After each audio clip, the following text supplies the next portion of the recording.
계속해서 이 사도행전을 강해하고 있습니다만은 앞서서 19장에 보면 바울 사도가 제3차 전도 여행을 하면서 에베소 지역에 가서 복음을 전하는 내용을 19장에서 말씀을 했습니다.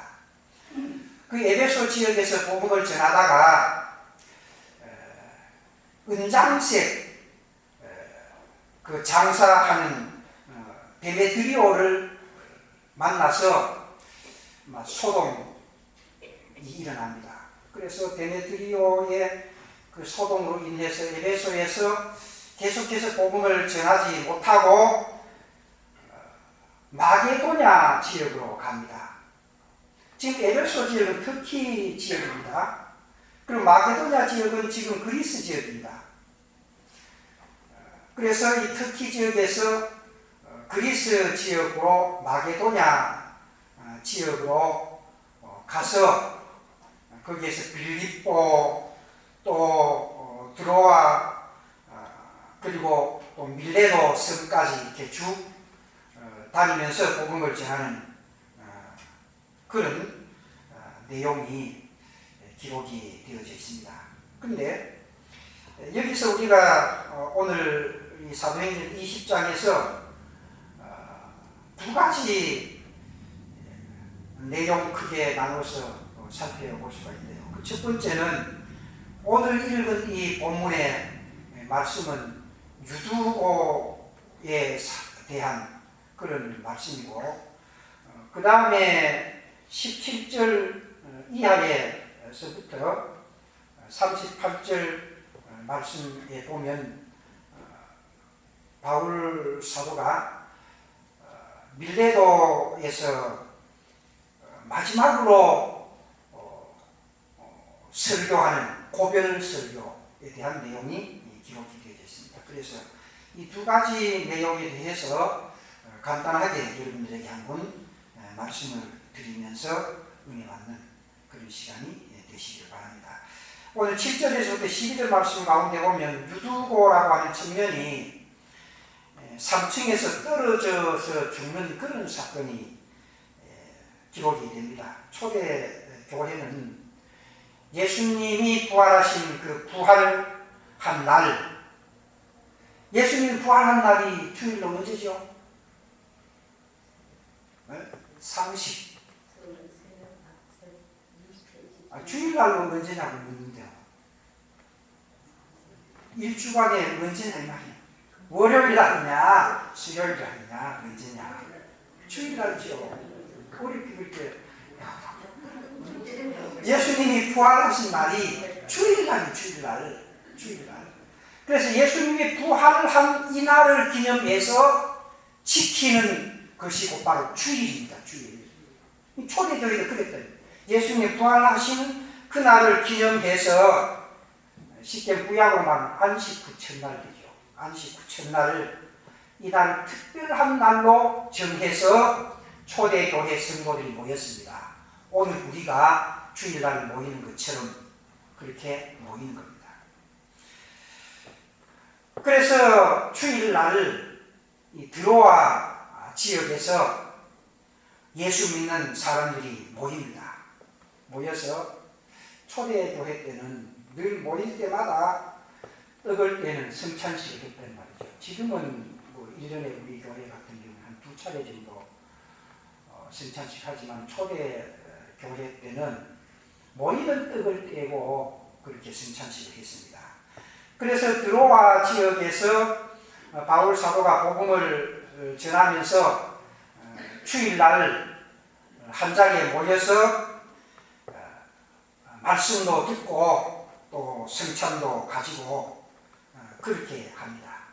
근데 유두고라고 하는 이 청년이 3층 다락에 걸터 앉아서 바울이 설교하는 그 설교 말씀을 듣고 있었습니다. 그런데 이 바울이 설교하는 설교의 말씀이 좀 오래 계속 되자 유두고가 졸게 됩니다. 그래서 3층에서 떨어져서 죽게 되는 그런 내용인데 9절 말씀 가운데 보면 마지막에 그랬습니다. 3층에서 떨어지거늘 일으켜보니 죽었는지라.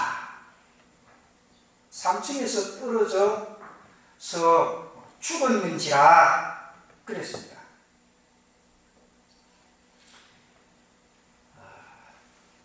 여러분, 이 말씀을 읽으면서 또 그 뒤에 나타나는 말씀을 또 읽으면서 마음속에 정말로 완전히 죽었을까? 나중에 살렸거든요. 살렸습니다. 그러니까 9절 말씀에 보면 일으켜보니 죽었는지라, 완전히 죽었다고 그렇게 표현했습니다. 근데 베드로가 바울이 다시 이 죽은 유두고를 살렸단 말이죠. 그랬을 때 우리의 마음속에 진짜 죽었는데 살렸을까 하는 그런 의구심 같은 것이 어떻게 보면 생길 수도 있으리라고 생각합니다. 그러나 우리가 설교 전체의 내용을 들어보면 또 우리가 믿음으로 이 사건을 바라보게 되면 완전히 죽었다가 완전히 살아났다 하는 것을 우리가 한번 생각해 볼 수가 있습니다. 교회에서 예배를 드리고 설교를 하는데 뭐 불의한 이 일로 인해 가지고 사람이 죽었다. 사망사고죠. 사망사건이 일어났다. 교회가 어떨까요? 교회가 안 좋겠죠. 안 좋고 그냥 살짝 지나가면 또 되는데 자칫하면 시험에 들 수 있다고 합니다. 사실 가까운 우리 노예도 전에 보면 예배당을 건축을 했는데 초등학교 아이가 이 계단으로 계단 뭡니까 이거 넘어지지 않도록 이렇게 받쳐놓은 그 쇠 파이프 우리도 있지 않습니까? 그걸 짚고 이렇게 가다가 전기 감전이 됐단 말이죠. 전기 감전이 되다가 죽었어요. 그 나중에 알고 보니까 이 전기선이 어떻게 그 철근으로 이렇게 연결이 어떻게 돼가지고 또 어떤 면에서 보면 전기를 잘 안 타는 사람은 그래도 좀 괜찮은데 전기를 잘 타는 사람이 있는가 봐요. 또 보면 체질적으로. 근데 어린아이가 그걸 자꾸 이렇게 올라가다가 감전이 돼가 죽었다 이 말이에요. 그리고 와서 조사를 해보니까 결국 이 전기선이 건축하는 전기선이 어떻게 서로 연결이 돼가지고 끝까지 이제 통해서 사람이 죽는 사고가 났죠. 그러니까 교회가 한동안 참 침체 상태에 놓이고 시험에 빠져 버린 그런 경향력도 없잖아 있습니다.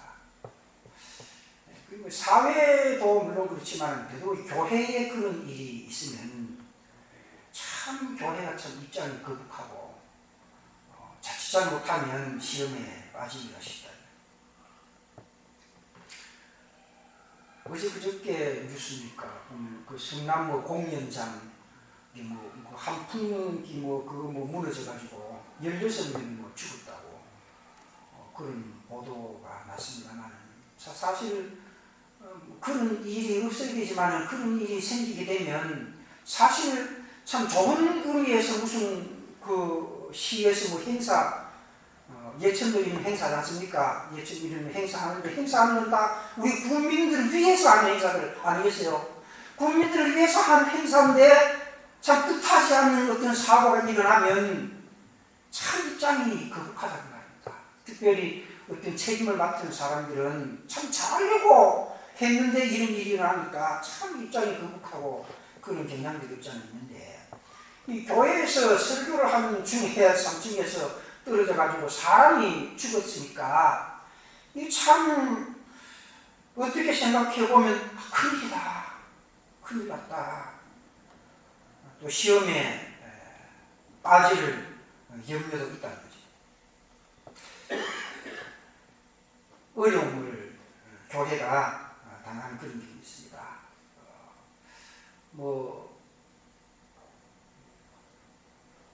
옛날에 보면 특별히 중고등부 학생들 수련회 갔다가 여름에 수련회 갔다가 목욕하다가 빠져가지고 익사한 그런 사건들, 또 교회에서 관광차 대절해가지고 관광 가다가 교통사고 나가지고 사람이 죽는 그런 일들 일어날 수 있잖아요. 그랬던 교회가 참 상당히 어려운 시험에 빠지기가 쉬운데, 오늘 우리는 이런 생각지 않았던 어려운 위기, 또 시험이 일어날 때 꼭 기억해야 될 것은 하나님의 뜻이 있다는 것을 우리가 생각합니다. 하나님의 뜻이 있다는 것을 생각하고 오히려 그 위기를 신앙의 유익한 쪽으로 바꾸어 나갈 수 있는 그런 지혜가 필요한 겁니다. 사람이 주는 시험이 교회에 왔어요. 그러면 여기에서 이 말하고 저기서 저 말하고 이렇다 저렇다 왜 그랬느냐 안 그랬느냐 뒤죽박죽이 되겠죠. 그러다 보면 실제 처음에는 잘 해결하려고 하던 문제가 나중에는 얽히고 설켜가지고 온 교인들이 다 시험에 빠져버리는 그런 경우들이 없지 않습니까?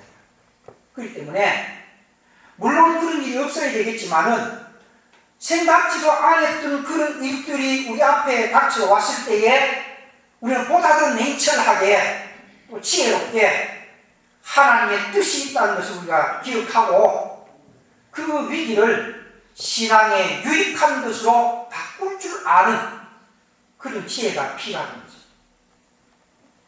오늘 이 본문에서 한번 살펴본다고 하면요, 바울이 3층에서 떨어져 죽었습니다. 3층에서 떨어져 죽은 것을 바울이 가서 그 청년을 끌어안고 10절 말씀 가운데 보면 바울이 내려가서 그 위에 엎드려 그 몸을 안고 말하되 떠들지 말라, 생명이 그에게 있다. 좀 이해를 잘 하십시오. 떠들지 말라, 생명이 그에게 있다. 그래서 우리는 단순하게 생각하고 3층에서 떨어졌지만은 그러나 죽지 않고 숨을 쉬고 생명이 붙어 있는 모양이다. 단순하게 그렇게 생각할 수가 있습니다. 그러나 전체 문장 우리가 쭉 보면 9절에 있는 말씀 죽었는지라, 완전히 죽었다가 생명이 있다고 하는 이 말은 바울 사도가 하나님의 능력을 믿기 때문에 실제로는 완전히 죽었지만은 하나님의 능력으로 이 3층에서 떨어진 이 유두고를 하나님의 능력으로 살릴 수 있다고 하는 것을 여기에서 보여주는 거예요. 그 바로 믿음이죠. 그래서 바울이 유두고를 살리는 사건이 일어나게 되는데, 여기에서 우리가 한 가지 기억해야 될 것은 사람의 생명을 살리는 것은 사람에게 달린 것이 아니라 사람은 완전히 죽었다고 그렇게 판단했습니다. 그런데 살린 것은 하나님의 능력으로 살렸다는 겁니다. 신앙이라고 하는 것은 사람은 생각할 때에 완전히 죽은 것이 아니겠지, 기절했는지 모르지, 그래도 숨은 붙어 있었겠지, 우리는 그렇게 판단이 되어질지 모르지만, 그러나 성경 말씀을 통해서 보면 완전히 죽었다가 다시금 살아났다는 겁니다. 어떻게 그럴 수 있느냐? 하나님의 능력으로. 하나님의 능력으로. 그리고 12절 말씀에 보면 사람들이 살아난 청년을 데리고 가서 적지 않게 위로를 받았더라. 사람이 죽었습니다. 시험이 들 수밖에 없습니다. 근데 사람이 죽는 이 사건을 통해서 오히려 청년도 살 수가 있었고 많은 사람들이 위로를 받을 수 있게 됐다는 것은 위기 속에서, 시험 속에서도 위기를 신앙의 유익한 것으로 바꿀 수 있는 지혜를 얘기해서 우리 한번 생각해 볼 수가 있다는 겁니다. 그래서 유두고의 죽음 때문에 큰 시험에 빠질 줄 알았지만은 오히려 그 사건을 통해서 죽는 자가 다시 살아남으로 하나님의 놀라우신 능력의 역사를 많은 사람들이 목격한 겁니다. 아, 하나님은 죽었던 자도 살릴 수가 있구나 하는 이 믿음을 많은 사람들이 가지게 됐다는 겁니다. 그리고 유두고도 다시 살아날 수가 있었으니까 사람도 살아나고 그로 통해 가지고 하나님의 놀라우신 능력의 역사를 많은 사람들에게 보여줄 수가 있었기 때문입니다. 그러면 오늘 우리의 삶 속에서는 마찬가지입니다. 우리의 삶 속에서 보면 뜻하지 않는 일들이 많이 일어나죠. 세월호 사건 많이 일어났죠. 세월호 사건 뜻하지 않게 일어났다니. 그러나 그 뜻하지 않는 사건으로 인해서 온 국민들이 오합지졸 되고 분열되는 그런 것이 아니라 오히려 이 계기를 통해 가지고 더욱더 안전에 대해서 경각심을 가지고 우리가 다시는 이런 일들이 일어나지 말아야 되겠다고 하는 그런 것을 우리가 깨달음으로 인해서 오히려 전화위복이 될 수가 있다는 것입니다.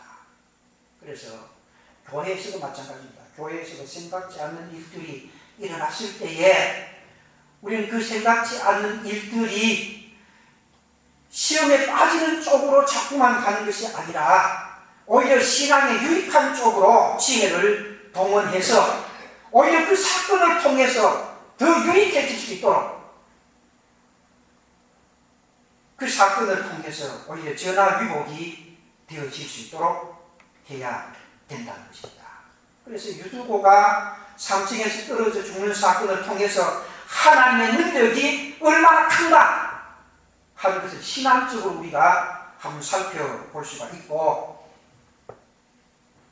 이런 위기가 닥쳐왔을 때에 오늘 우리들이 자기의 어떤 입장만 생각하고 이말저말 해서 오히려 불평하고 원망하는 그런 삶의 모습이 아니라 하나님의 뜻이 무엇인지를 잘 깨닫고 오히려 그 사건을 통해서 하나님의 뜻을 나타내 보여줄 수 있는 그런 유익한 그런 사건, 또 유익한 그런 방향으로 우리가 지혜를 이끌어 모아 나가는 그런 지혜로운 성도들이 되시기를 주님의 이름으로 축원합니다. 그 다음에 두 번째는 바울의 고별 설교인데 오늘 읽지는 않았습니다만 17절 이하에 나타나는 내용 가운데 보면 바울이 드로아에서 미들레네를 거쳐서 밀레도라고 하는 조그만 섬입니다. 섬에 도착을 했습니다. 그리고 17절 이하의 말씀 가운데 보면 바울이 에베소로 사람을 보내서 에베소에 있는 교회 장로들, 신앙의 지도자입니다. 이 신앙의 지도자들을 이 밀레도라고 하는 조그만 섬으로 오게 해서 그들에게 고별 설교를 하는 내용이 16절, 17절 이하 끝까지 말씀을 해주고 있습니다. 왜 사람들이 성경에는 고별 설교를 한다 그런 말은 없지만은 나중에 학자들이 이 바울이 이 밀레도에서 에베소의 장로들을 불러서 설교한 그 설교를 바울의 고별 설교라 그렇게 이야기한 것은 왜 그렇게 이야기했느냐. 바울이 이제 3차 전도 여행을 마치면 예루살렘으로 갑니다. 예루살렘으로 가게 되는데 예루살렘에 가면 유대인들이 바울을 그냥 두지 않습니다. 안 그래도 지금 바울을 잡아서 죽이려고 하는 그런 판인데 바울이 예루살렘에 가게 되면 유대인들이 바울을 잡아서 죽여버리니까 이제는 다시는 바울을 볼 수가 없는 그런 입장이 된다는 말이에요. 그래서 설교를 더 이상 들을 수가 없기 때문에 이 설교를 바울의 고별 설교라 그렇게 이야기하는데, 그 바울의 고별 설교의 내용을 한 5가지로 요약을 해서 말씀을 한번 살펴볼 수가 있습니다. 그 가운데 19절 말씀 가운데 보면 이런 말씀이 있습니다. 곧 모든 겸손과 눈물이며 유대인의 관계로 말미암아 당한 시험을 참고 주를 섬긴 것과, 이 바울 자신이 복음을 전파하면서 겪었던 간증입니다. 고백입니다.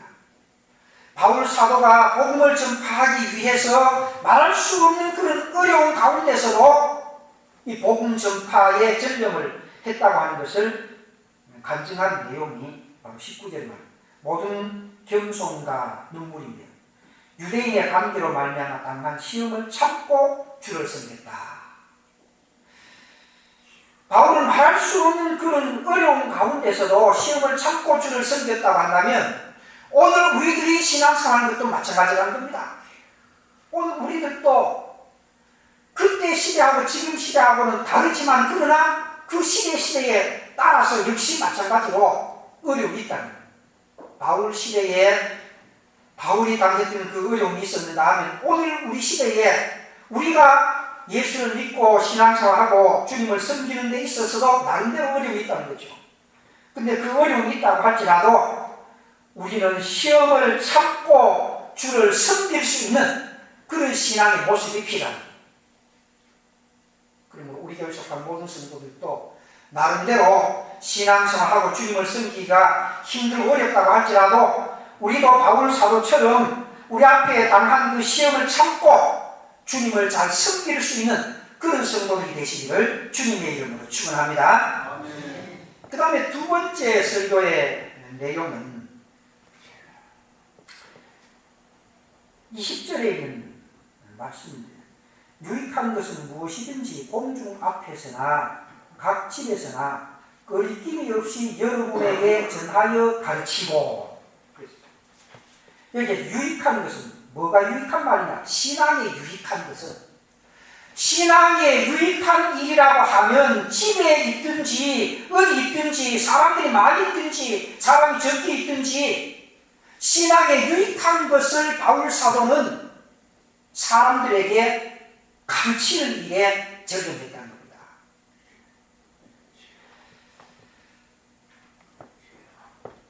사실 이렇게 목회를 하고 설교를 이렇게 하다가 보면 많은 생각을 할 때가 있습니다. 이 설교를 이렇게 준비를 하면서 나는 말씀을 중심으로 해서 설교를 준비해서 한다고 하지만 듣는 성도들의 입장에서는 이 문제를 어떻게 받아들일까? 그래서 생각합니다. 그러면 정말 이 말씀을 전해야 되는데도 불구하고 그 말씀을 전하지 못하는 그런 경우들이 없잖아 있고, 또 아주 강력하게 전해야 되는데도 불구하고 강력하게 전하지 못하고 조금 이렇게 좀 넘어가는 그런 경우들도 없잖아 있습니다. 근데 바울 사도의 그 복음 전파의 그 심정을 뭐냐면, 내가 사람의 인정에 따라서 사람 기분 맞추기 위해서 하는 것이 아니라 나는 하나님을 기쁘시게 한다. 사람 기쁘게 하는 것보다도 하나님을 기쁘시게 하는 일을 더 우선적으로 생각했기 때문에 사람들 앞에서 볼 때는 좀 가격한 그런 말이라고 할지라도 신앙의 유익을 위한 일이라고 하면 가르치는 일에 전념을 했다는 것입니다. 그렇기 때문에 말씀을 전할 때에 참 담대하게 말씀을 전했다는 거죠. 그 다음에 세 번째는 24절에 있는 말씀인데요. 그 24절 말씀 가운데 보면, 내가 달려갈 길과 주 예수께 받은 사명 곧 하나님 은혜의 복음을 증언하는 일을 마치려 하면은 나의 생명조차 조금도 귀한 것으로 여기지 아니하노라. 사명 사명을 감당하기 위해서 생명조차도 귀하게 여기지 않았다 하는 이 말은 사명을 감당하는 일에 최선을 다했다, 그렇게 표현을 해볼 수 있어요. 바울 사도가 해야 될 사명은 복음 전파죠. 복음 전파하는 일이라고 하면 내가 요걸 좀 얻어먹는 일이 있다고 할지라도, 좀 어려움이 있다고 할지라도 복음 전파하는 일이라고 하면 내가 생명까지도 내놓겠다 하는 그런 복음 전파의 열정, 목숨을 잃는 것,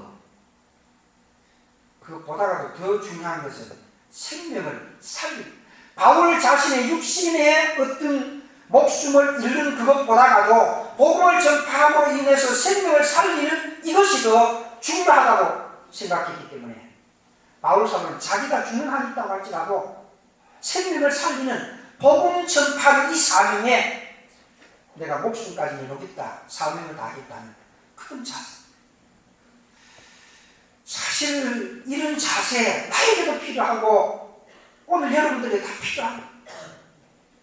참 그렇게 살지 못하는 것을 다시 한번 안타깝게 생각을 하면서 다시 한번 우리가 바울 사도가 생명 내놓고 복음을 전파한 이 전도의 열정에 우리가 한 번 더 도전을 받고 나도 어떻게 하는지 복음을 전하는 일에 좀 최선을 다해야겠다는 그런 각성, 이것이 오늘 우리들에게 필요한 일로 믿습니다. 그리고 그 다음 네 번째는 28절 있는 말씀인데요. 28절 말씀 가운데 보면 중간쯤에 여러분을 감독자로 삼고 하나님이 자기 피로 사신 교회를 보살피게 하셨느니라. 에베소에 있는 장로들을 밀레도에 초청을 해서 불러서 그들 앞에서 바울 사도가 설교하는 내용 가운데 여러분들을 감독자로 삼고 하나님이 자기 피로 사신 교회를 보살피게 하셨느니라. 여러분들을 감독자로 세운 것은 하나님의 교회를 잘 보살피도록 하기 위해서 감독자로 세워주었다. 여러분들도 하나님께서 감독자로 준 사명, 교회를 보살피는 사명을 잘 감당해 나가는 그런 권면의 말씀입니다. 물론 예수 믿고 신앙생활 모든 성도들이 다 참 하나님 교회를 잘 받들어 섬기고 그리 얘기했지만 더더욱이 오늘 이 감독자로 삼고, 감독자는 중직자입니다. 목사를 만나고 장로님을 만나고 또 교회의 지도자, 영적인 지도자를 말하는 것입니다. 여러분들을 영적인 지도자로 삼고 하나님이 자기 피로 사시는 교회를 보살피게 하셨느니라. 교회 잘 보살피라고 감독을 세웠다 그 말입니다. 교회 잘 보살피라고 장로 세우고 목사 세우고 집사 세우고 근사 세워주었다 그 말이죠. 그러니까 그 보살피는, 교회를 잘 보살피는 그런 사명을 여러분들이 잘 감당하십시오. 그렇게 권면을 드린 겁니다.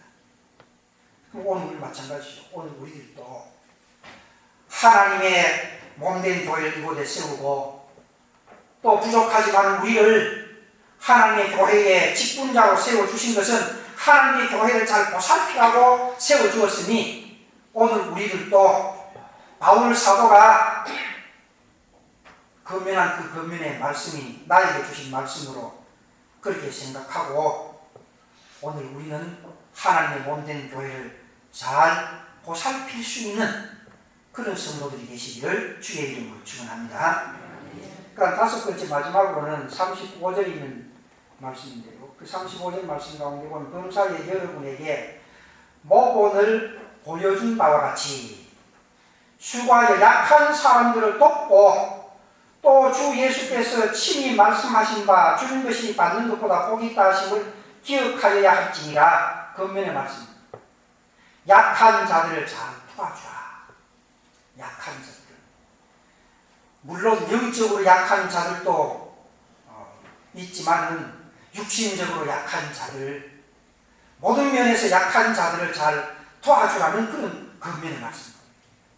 곧바로 예수님께서 하신 말씀, 주는 것이 받는 것보다 더 복이 있다는 말씀처럼 우리가 필요로 하는 다른 사람들을 우리가 도와줄 수 있는 그런 사람이 되는 내가 다른 사람들을 도와주어야지, 다른 사람들로부터 내가 도움을 받는 것은 가급적이긴 하지만 할 수만 있으면 내가 다른 사람을 도와줘. 우리는 보통 보면 다른 사람들로 도움을 받는 것을 굉장히 좋아하는데, 도움을 받는 것보다도 우리가 도와주는 그것이 더 좋다는 것을 우리가 기억하고, 우리 할 수만 있으면 우리가 다른 사람들을 많이 도와줄 수 있는 그런 성도들이 되라는 권면의 말씀인 것입니다. 그래서 교회를 섬기는 모든 성도들은 받는 것보다도 주는 것이 더 좋다는 것을 늘 기억하고, 우리는 다른 사람들에게 도와주고 사랑을 주고 무엇인지 필요로 하는 것을 다른 사람들에게 나누어 줄 수 있는 그런 성도들이 되시기를 주의 이름으로 축원합니다.